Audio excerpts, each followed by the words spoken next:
Hello everyone, welcome to Lucid Study. With this session, we continue our lecture number 3 of our ethics series. और आज हम ethics का one of the most important topic discuss करेंगे जो कि है human values. Human values invisible forces हैं, मतलब ये दिखाई नहीं देती पर ये हमारे thoughts को मतलब सोच को, behavior को और decisions को रास्ता दिखाती हैं. ह्यूमन वैल्यूज़ एक तरह के मॉरल कंपास की तरह काम करती है जो हमें आसान रास्तों के ऊपर सही रास्ता चूज करने के लिए इंस्पायर करती है. Now what are human values in real essence? So human values वो set of principles and standards हैं जो हमें सही और गलत, अच्छे और बुरे के बीच में डिफरेंशिएट करने में मदद करते हैं. यही ह्यूमन वैल्यूज़ एथिक्स, इंटीग्रिटी मतलब ईमानदारी की और गुड गवर्नेंस की नींव है, फाउंडेशन है. और गवर्नमेंट तभी अच्छे से फंक्शन करेगी जब उसमें पब्लिक के लिए अच्छा काम करने की इंस्पिरेशन हो और ये इंस्पिरेशन अच्छी सोच रखने से आती है और ये थॉट्स हमें ह्यूमन वैल्यूज़ से मिलते हैं. Let's take a different example. Suppose करें एक स्टूडेंट को क्लास में एक खोया हुआ वॉलेट मिलता है और वो उसे उठाकर वापस लौटा देता है, तो ये उसकी ऑनेस्टी एंड कंपैशन को रिफ्लेक्ट करता है. वहीं दूसरा एग्जाम्पल ये कि अगर कोई ऑफिसर दबाव में भी रिश्वत यानी ब्राइब नहीं लेता और साफ मना कर देता है, तो ये उसकी इंटीग्रिटी और करेज को दर्शाता है कि वो ऑफिसर अपनी ड्यूटी के लिए कितना डेडिकेटेड है, ऑनेस्ट एंड ब्रेव है. अब ये ह्यूमन वैल्यूज़ मिलते कहाँ से? इनके सोर्सेस क्या है किसी भी व्यक्ति के लिए? तो हमें ये वैल्यूज़, ये सिद्धांत अचानक से नहीं मिलते. ये विद टाइम हमारे बिहेवियर में डेवलप होते रहते और इन्हें आकार अलग अलग सोर्सेज से मिलता है. लेट्स डिस्कस दो sources one by one. Ethics का पहला स्कूल फैमिली को माना जाता है क्योंकि हमें सबसे पहले सही और गलत की पहचान हमारी फैमिली करवाती है. हमें बोलना, चलना, बैठना सब फैमिली सिखाती है और हमारे थॉट्स भी फैमिली के बीच इन्फ्लुएंस होकर डेवलप होते हैं. हमारे पेरेंट्स हमें बचपन से ही ऑनेस्टी, सच बोलना सिखाते हैं, लव सिखाते हैं, सबके साथ प्यार से रहना, रिस्पेक्ट करना सिखाते हैं छोटों और बड़ों की, और एम्पैथी मतलब लोगों के लिए फीलिंग रखना सिखाते हैं. फॉर एग्जाम्पल, महात्मा गांधी ने ट्रुथ एंड नॉन वायलेंस अपनी माँ पुतली बाई से सीखा था. ट्रुथ मतलब उन्होंने तब भी सच बोला जब सामने वाला ज़्यादा ताकतवर था, और नॉन वायलेंस मतलब बिना एंगर के नुकसान पहुंचाए अपनी बात रखी और मनवाई भी. देन समाज भी हमारे कोर वैल्यूज़ को शेप करता है. हमारे आसपास जो लोग रहते होते like neighbours, friends and community, ये हमें जस्टिस मतलब इंसाफ और कोऑपरेशन, एक दूसरे का साथ देना सिखाते हैं. फॉर एग्जाम्पल, जब कोई बच्चा रास्ता चलते देखता है कि लोग एक दूसरे की या किसी गरीब व्यक्ति की मदद कर रहे हैं, उसे खाना खिलाकर या किसी तरह भी, तो वो ये सब देखकर नेचुरली काइंडनेस सीखता है. जो भी अमूमन समाज में नॉर्मली होता है उसे बच्चे ईजिली अडेप्ट कर लेते हैं. फिर स्कूल एंड टीचर्स भी हमारे मॉरल अंडरस्टैंडिंग को रिफाइन करते हैं, उसे डेवलप करने में हेल्प करते हैं. डॉक्टर APJ अब्दुल कलाम अक्सर कहा करते थे, a teacher can ignite the minds and values of the next generations. आने वाली पीढ़ी की सोच को, विचार को टीचर्स इन्फ्लुएंस कर सकते हैं. अच्छे लीडर्स एंड रोल मॉडल्स तभी इस्टेब्लिश होंगे सोसाइटी में जब बच्चों में ह्यूमन वैल्यूज़ बचपन से इनकलकेट करी जाएगी, उनके मन में बैठाई जाएगी. देन सारे रिलीजन एंड स्पिरिचुअलिटी भी truth, compassion and service to humanity सिखाते हैं और ये तीनों ही कोर ह्यूमन वैल्यूज़ हैं. वहीं जब हम अपने समाज के ग्रेट लीडर्स की लाइफ को, उनके एक्सपीरियंसेस को ऑब्जर्व करते हैं, लाइक नेल्सन मंडेला जिन्होंने अपने लोगों के राइट्स के लिए वाइट से फाइट किया, मदर टेरेसा जिन्होंने सेल्फलेसली ह्यूमैनिटी को सर्व किया, बीमारों का ख्याल रखा और गरीबों को खाना और शेल्टर दिया. देन लाल बहादुर शास्त्री जी एक ऐसे रोल मॉडल रहे जिन्होंने लाइफ बहुत सिंपली बिताई और नेशन को सर्व किया. सो ऐसे रोल मॉडल्स हमारे ह्यूमन वैल्यूज़ का सोर्स है.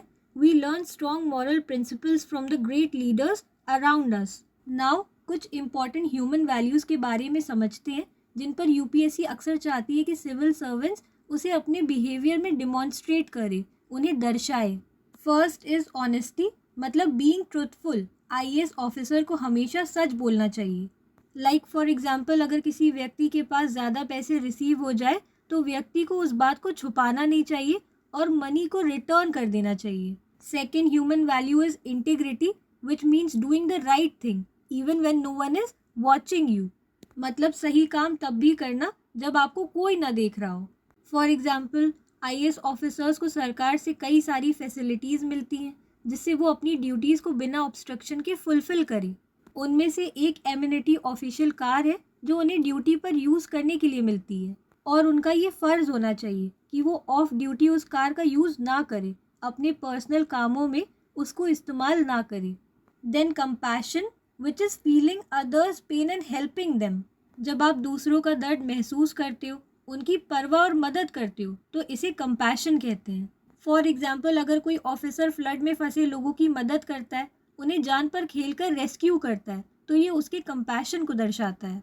वहीं करेज एक ऐसी वैल्यू है जो हमें सही के साथ खड़ा होना सिखाती है। For example, whistle blowing corruption, मतलब जब कोई पर्सन बिना डरे करेज के साथ, हिम्मत के साथ इलीगल, अनएथिकल और फ्रॉडुलेंट एक्टिविटीज़ को रिपोर्ट करता है, like bribery, miss use of power with in a public और प्राइवेट ऑर्गेनाइजेशन। और करेज एक ऐसी वैल्यू है जो सिविल सर्वेंट्स में बहुत ज़्यादा अप्रिशिएट करी जाती है, क्योंकि आईएएस ऑफिसर्स को आए दिन ऐसी सिचुएशंस का सामना करना पड़ता है जहां पॉलिटिकल प्रेशर बहुत ज़्यादा होता है।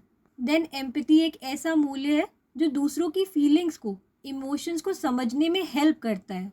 एक अच्छा आईएएस ऑफिसर सिटीजन्स की परेशानियों को आराम से सुनता है, क्योंकि वो उनके पर्सपेक्टिव को समझने की कोशिश करता है। अगर वो गुस्सा है, दुखी है, किसी बात से परेशान है, तो क्यों है। वहीं जस्टिस हमें सबको एक जैसा ट्रीट करना सिखाता है, सबके साथ सही करना सिखाता है। सो ऑफिसर्स को गवर्नमेंट की तरफ से रिसोर्सेज हैंड ओवर किए जाते हैं ताकि वो उन्हें आम जनता तक पहुंचाए, और ऑफिसर्स की ये ड्यूटी है कि वो बिना भेदभाव के, बिना डिस्क्रिमिनेशन के वो रिसोर्सेज इक्वली डिस्ट्रीब्यूट करे पब्लिक में। देन अकाउंटेबिलिटी बहुत ही इम्पॉर्टेंट वैल्यू है जिसमें अपने एक्शंस को ओन करना होता है। जो भी कर्म करो, काम करो, उसकी जवाबदेही होनी चाहिए, B it a good act और बैड एक्ट। अगर आपसे मिस्टेक हो जाए तो बजाय इसके कि आप एक्सक्यूज़ दे, बेहतर ये है कि आप अपनी गलती से सीखें और उन्हें करेक्ट करें।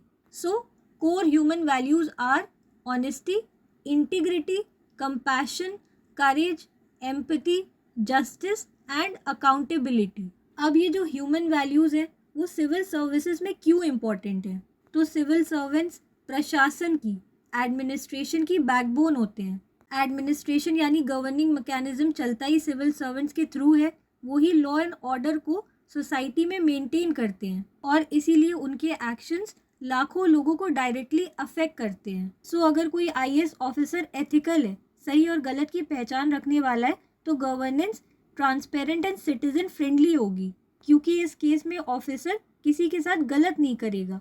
मॉरालिटी हमें अच्छा इंसान बनाती है। रियल लाइफ एग्जाम्पल की बात करें तो एक आईएएस ऑफिसर है, आर्मस्ट्रॉन्ग पामे, जिन्होंने मणिपुर की गवर्नमेंट से बिना फंड्स लिए 100 किलोमीटर लंबी रोड बनवाई, और इसमें उन्होंने पब्लिक कंट्रीब्यूशन का सहारा लिया, और ये उनकी dedication towards service and compassion towards public को रिफ्लेक्ट करता है। वहीं ई श्रीधरन, जिन्हें the metro man of India कहा जाता है, वो अपनी इंटीग्रिटी एंड पंक्चुअलिटी के लिए एडमायर किए जाते हैं। उन्होंने पर्सनल प्रॉफिट को किनारे रखकर इंडिया को सर्व किया इन इट्स डेवलपमेंट। अब यही वैल्यूज एक दूसरे के कॉन्फ्लिक्ट में, टकराव में भी आ जाती हैं। ऐसे तो कभी कदार ऑनेस्टी एंड कंपैशन एक दूसरे से भिड़ जाते हैं। फॉर एग्जाम्पल, सपोज करें अगर एक डॉक्टर पेशेंट को उसकी गंभीर बीमारी के बारे में झूठ बोले ताकि उसकी उम्मीद बनी रहे, तो क्या ये एथिकल है?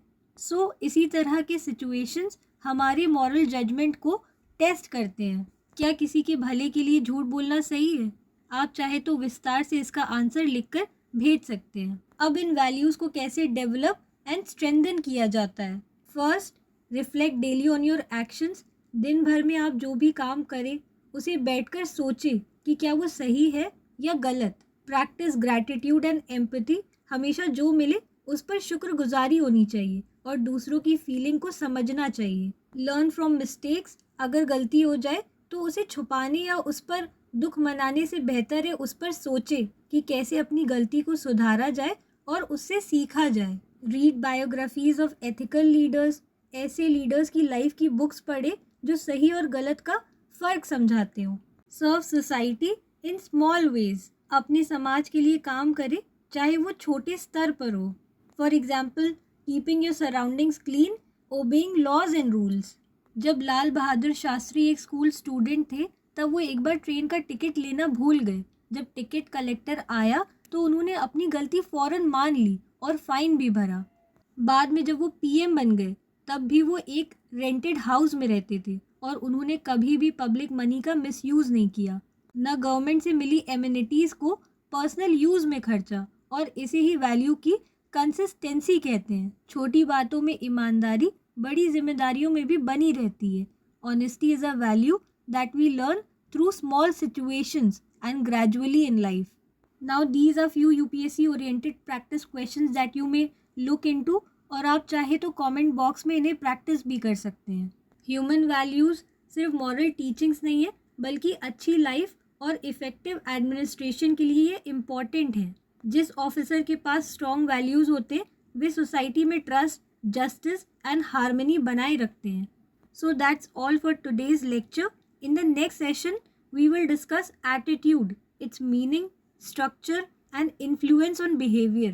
Till then, stay ethical and stay inspired.